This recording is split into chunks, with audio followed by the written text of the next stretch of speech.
And welcome back again to my YouTube channel, The Mami Jaja Vlogs. For today's video, magbabahagi ako ng pampaswerte sa negosyo. Mainam talaga na gumawa tayo ng mga pampaswerte sa negosyo, lalo na kung nakakaranas kayo na parang palugi na ang inyong mga business, matumal ang benta, walang masyadong customers o buyers o mga clients. Kaya kung mahilig kayo sa mga ganitong usapin, kung panatiko kayo sa mga pampaswerte, panoorin lamang ang video na aking ibabahagi.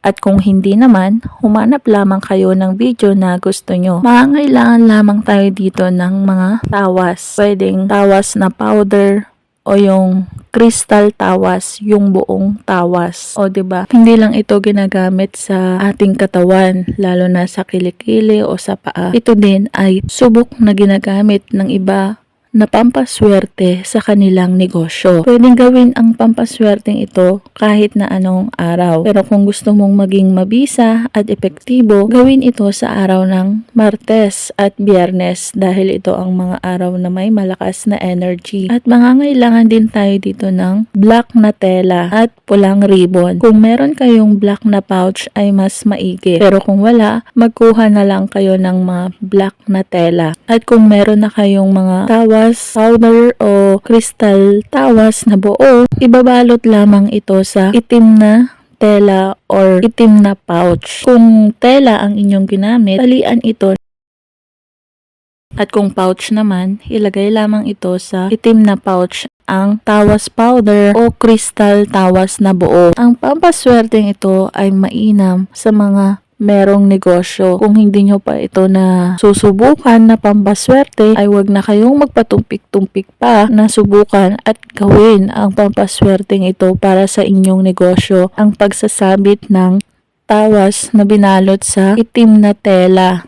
Isabit lamang ito sa entrance ng inyong negosyo. Isabit ito malapit sa inyong mga paninda. Pero bago nyo ito isabit, huwag kalimutan na bulungan ito ng mga good intentions nyo na magkaroon kayo ng malaking benta, malaking kita, dumugin kayo ng maraming customers, buyers, at mga clients sa inyong negosyo. Pwede din ang pampaswerteng ito sa mga may online business. Ilagay lamang ito malapit sa inyong mga laptop o computer kung saan kayo nagtatrabaho. Tandaan na ang mga ganitong pamamaraan ay magsisilbing gabay at pampaswerte lamang. Tanging ang ating pagkilos, pagsisipag, pagtsatsaga, pagdiskarte, pagtatrabaho at lalong-lalo na ang manalangin ng taimtim sa Poong May Kapal ang siyang makakatulong sa atin para tayo ay umunlad, umasenso at magtagumpay sa ating buhay. At kung nagustuhan ang videong ito, mag-like at mag-subscribe na para maging updated sa mga next video na i-upload tungkol sa mga pampaswerteng bagay-bagay.